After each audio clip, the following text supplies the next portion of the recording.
आओ मैं तुम्हें वो उस बारगाह पे ले जाऊं जिसने सबको शान अता फरमाई है। हजरत अबू बकर सिद्दीक रदी अल्लाह ताला अन्हु खलीफतुल मुस्लिमीन बने, खलीफा बने तो सवेरे, जिस रात खलीफा बने सवेरे सर पे टोकरी रखी, मंडी की तरफ जा रहे हैं।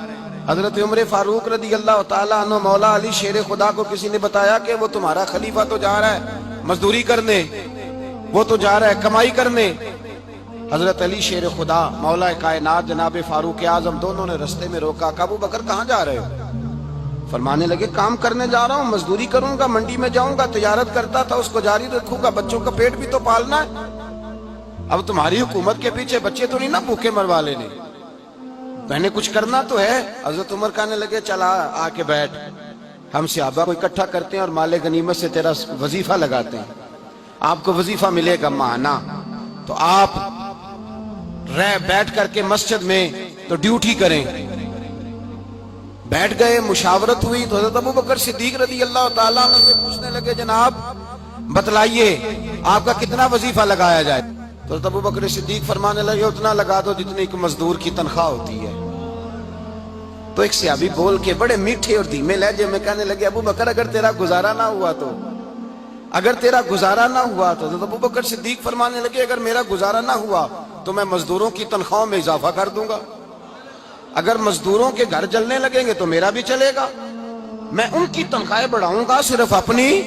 तो मजदूर के हुकूक का तायुन किया। सबसे पहले तो मेरे नबी पाक अलैहिस्सलाम ने मना फरमाया, फरमाया जिसको मजदूरी पर रखो पहले उसके साथ उजरत तय करो।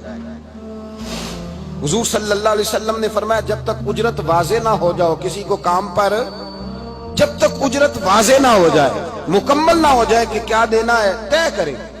क्या लोगे जो जनाब दे देंगे ले लूंगा, शरीयत इसको पसंद नहीं करती, महबूब नहीं रखती। पहले उसके साथ पहला हक मजदूर को यह दिया कि उसकी उजरत पहले, बोलिए उजरत पहले उजरत तय होगी, ये पहला हक है। और मजदूर का दूसरा हक क्या बयान किया मेरे नबी पाक ने? फरमाया जब, और ये ऐसी आला बात है कि जितने हुकूक लिखने वाले हैं ना, जितने बैनुल अक़वामी सतह पर इंसानी हुकूक का चार्टर बनाने वाले हैं, वो कहते हैं कि ये ऐसा नुक्ता हुजूर ने बयान कर दिया है कि इससे आगे को बढ़ ही नहीं सकता। ये ऐसी बात है कि जिसकी शरह भी कोई नहीं कर सकता। मेरे हबीब करीम अलैहिस्सलातु सलाम ने फरमाया पहले तय करो। और क्या खूबसूरत लफ्ज है, कानून बना दिया। फरमाया जब मजदूर मजदूरी कर ले तो उसका पसीना खुश्क होने से पहले पहले उसे अदा कर देना, उसका पसीना खुश्क होने से पहले उसे उसकी मजदूरी दे दो। एक सहाबी अपने खादिम गुलाम को मार रहे थे तो मेरे नबी पाक तशरीफ लाए। फरमाया क्यों इसे मार रहा है? हुजूर गलतियां बड़ी करता है। तो नबी पाक ने फरमाया जितना तुझे इस पर इख्तियार है ना, उससे कहीं बढ़कर मेरे रब को तेरे ऊपर बड़ा इख्तियार है। कहा हुजूर ये बड़ी गलती करता है, मैं आखिर कितना माफ करूं? तो हुजूर ने फरमाया उतना माफ कर जितना मेरा रब तुझे माफ फरमाता है। पता है तेरी सुबह से लेकर शाम तक कितनी कोताहियां हैं। दरगुजर का हुक्म दिया, पहला हक ये दिया मजदूरी तय करो, दूसरा हक ये दिया पसीना खुश्क होने से पहले अदा करो, तीसरा हक ये दिया कि उससे दरगुजर करो, गलती हो जाए तो दरगुजर करो।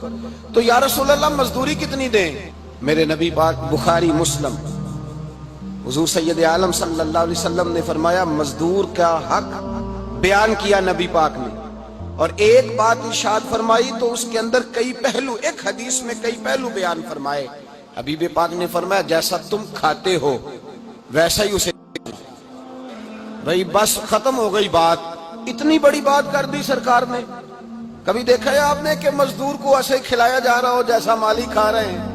हुजूर ने फरमाया भाई मजदूरों का हक ये है कि जैसा तुमने खाना है वैसा उसे खिलाना है, और फरमाया जैसा तुमने पहनना है वैसा उसे पहनाना है। और फिर मेरे हबीब करीम अलैहिस्सलातु सलाम ने इरशाद फरमाया उसकी हिम्मत से बढ़कर तुम उस पर बोझ नहीं डाल सकते, जितना काम वो कर नहीं सकता उतना तुम उसे दे नहीं सकते। और फरमाया अगर उतना काम देना है जो उसकी हिम्मत से ज्यादा है तो मैं उसके मालिक को कहता हूं वो भी उठ के मजदूर के साथ काम पे लग जाए, उठे उसके साथ काम में शरीक हो जाए। मजदूरी का भी तायुन फरमाया, और फिर उसको काम किस मिकदार का देना है। मजदूर को کس قدر زیادہ اس پر بوجھ ڈالا جائے گا، یہ بھی مصطفیٰ کریم نے بیان فرمایا۔ فرمایا جو لا یکلف اللہ نفسا الا وسعها، اللہ بھی تم پر وہ بوجھ نہیں ڈالتا جو تم اٹھا نہیں سکتے، تو کسی مزدور کو تم ایسا کام نہیں بتاؤ گے۔ حضرت عثمان غنی رضی اللہ تعالیٰ عنہ ایک دن حضرت عمر فاروق سے کہنے لگے عمر بس کر دے یار، تیرے بعد بھی تو لوگوں نے خلیفہ بننا ہے، کیسے کوئی تیرے رستے پہ چلے گا؟ تو حضرت عثمان غنی سے جناب عمر کہنے لگے کیا ہو گیا؟ آپ فرمانے لگے کل میں دیکھ رہا تھا کہ لوگ باغ میں مزدوری کر رہے تھے اور آپ امیر المومنین ہو کے ان کا ہاتھ بٹا رہے تھے، ہاتھ بٹا رہے تھے۔ تو حضرت عمر کہنے لگے بوڑھے تھے، بیمار تھے، مزدوری کر رہے تھے تو پسینہ بہہ رہا تھا، کیا ہو گیا اگر تھوڑا سا میں نے ساتھ دے دیا؟ حضرت جناب سیدنا فاروق اعظم یہ لفظ کہتے ہوئے رو پڑے۔ آپ فرمانے لگے میں کسی بادشاہ کا شہزادہ نہیں، میں بھی اسی باپ کا بیٹا ہوں جو اونٹ چرا کے گزارا کیا کرتا تھا۔ میں نے آگے بڑھ کے لوگ حیثیت بھول جاتے ہیں، اپنی حیثیت بھول جاتے ہیں۔ اللہ تبارک و تعالیٰ جب کچھ عطا کرتا ہے ان کا رویہ اپنے ماتحتوں کے ساتھ اتنا سخت اور جابرانہ آمرانہ ہو جاتا ہے، اس قدر زیادہ ان کے لب و لہجے میں کڑواہٹ آ جاتی ہے، اس قدر زیادہ ان کی طبیعتوں کے اندر سختی اور غرور بھر جاتا ہے کہ وہ احساس ہی نہیں کرتے کہ جو سامنے بیٹھا ہے وہ بڑا ایک دکھی انسان ہے اور وہ تکلیف میں ہے، وہ آزمائش میں اپنے آپ کو مبتلا سمجھ رہا ہے۔ حضرت ابو ذر غفاری رضی اللہ تعالیٰ عنہ فرماتے ہیں میں اپنے ماتحتوں کے حق میں بڑا سخت تھا، سخت تھی میری طبیعت، میرے غلاموں کی جرت ہی نہیں تھی کہ وہ میرے سامنے گفتگو کر سکیں اور ٹھہر بھی سکیں۔ فرماتے ہیں جس دن میں کلمہ پڑھنے گیا، جس دن میں حضور کی بارگاہ میں، تو میں نے کہا حضور کوئی خاص نصیحت؟ تو نبی پاک نے فرمایا میری نصیحت تیرے لیے یہ ہے کہ جیسا تو نے کھانا ہے ویسا ہی غلام کو کھلانا ہے، جیسا تو نے پہننا ہے ویسا ہی غلام کو پہنانا ہے۔ حضرت ابو ذر کہتے ہیں جو میرے اندر کمی تھی وہی میرے نبی نے نصیحت کر دی، جو میرے اندر کوتاہی تھی وہی غیب جاننے والے رسول نے بتلا دی۔ فرماتے ہیں میں گھر گیا، جب میں جاتا تھا تو ملازموں کا سانس خشک ہو جاتا تھا، وہ کانپنے ہانپنے لگتے تھے کہ جانے اب یہ کیا کرے گا۔ حضرت ابو ذر غفاری فرماتے ہیں میں گیا، ایک شخص سے میں نے کہا کھانا پکاؤ، کھانا پکایا، دسترخوان پہ لگایا اور اپنے سارے ملازموں کو کہا آؤ یار میرے ساتھ بیٹھ کے روٹی کھاؤ، آؤ سارے میرے ساتھ بیٹھ کے کھانا کھاؤ۔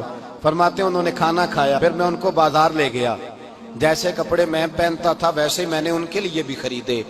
فرماتے ہیں میرے غلام کہنے لگے آقا خیر تو ہے نا، خیریت تو ہے نا، کیا ہوا؟ مزاج مبارک تو ٹھیک ہے، کیا ہو گیا؟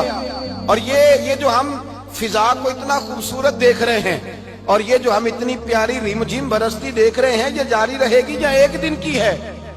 تو حضرت ابو ذر غفاری رو پڑے، کہنے لگے اب تمہیں ابو ذر غفاری بدلا ہوا ملے گا، اس لیے کہ اب میں وہ نہیں رہا، اب میں رسول اللہ کا کلمہ پڑھ کے غلام مصطفیٰ بن گیا ہوں، اب میں بدل گیا ہوں، میری طبیعت بدل گئی۔ غلاموں کے حق میں حضرت مولا علی شیر خدا غلام کو لے کر کے گئے دکان پر، حضرت مولا علی غلام کو لے کر گئے کپڑے کی دکان پر، 2 جوڑے خریدے، ایک کم قیمت کا ایک زیادہ قیمت کا، ایک کم قیمت کا ایک زیادہ قیمت کا، 2 جوڑے خریدے۔ جب واپس لوٹے تو غلام سے کہنے لگے تو اپنا لے لے۔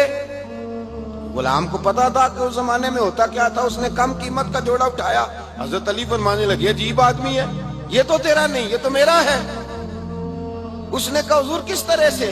آپ فرمانے لگے تیرے لیے قیمتی جوڑا اس لیے خریدا ہے کہ تو جوان ہے، اور میں نے اپنے لیے اس لیے چھوٹا خریدا ہے کہ میں تو اب بوڑھا ہو گیا ہوں، مجھے تو حاجت نہیں۔ کہنے لگا حضور بوڑھے اور جوان کا مطلب نہیں، آپ علی ہیں، من کنت مولا فہذا علی علی مولا، علی مولا، آپ چونکہ مولا علی ہیں اور آپ امیر المومنین ہیں، لہذا آپ نے تخت پر بیٹھنا ہے، آپ نے سلطنت کو چلانا ہے، آپ پہنیے۔ حضرت علی فرمانے لگے تو میرا غلام بنا ہے نا، تو نے ابھی میرے نبی کا دیدار نہیں نہ کیا، تو بعد میں آیا ہے نا، اگر تو اس دور میں ہوتا تو جان جاتا کہ یہ عمل میرا ہے، پر اس کے پیچھے جو نصیحت کے پھول ہیں وہ مصطفیٰ کے عطا فرمائے۔